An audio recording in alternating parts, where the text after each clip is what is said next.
Bugün yuxuma qonaq gəlmişdin ata.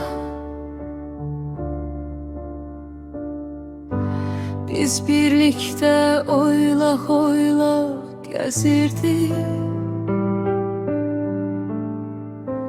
Dağ, dərə demədən hər yerə baş çəkirdi. Oralar güllü idi, sənin ətrin gəlirdi. Elə xoşbəxt idik ki, sanki həqiqətmiş.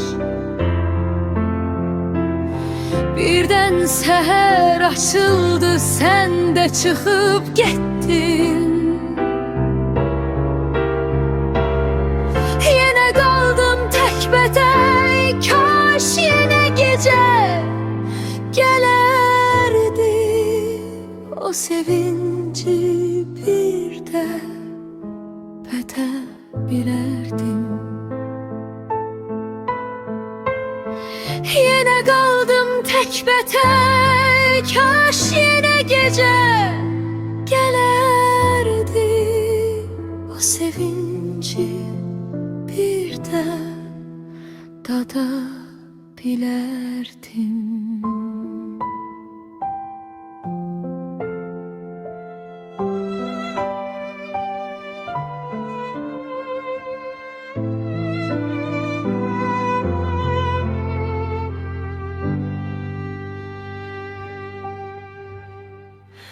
Bugün yuxuma qonaq gəlmişdin ata. Biz birlikdə oylaq gəzirdik. Dağ, dərə demədən hər yerə baş çəkirdik.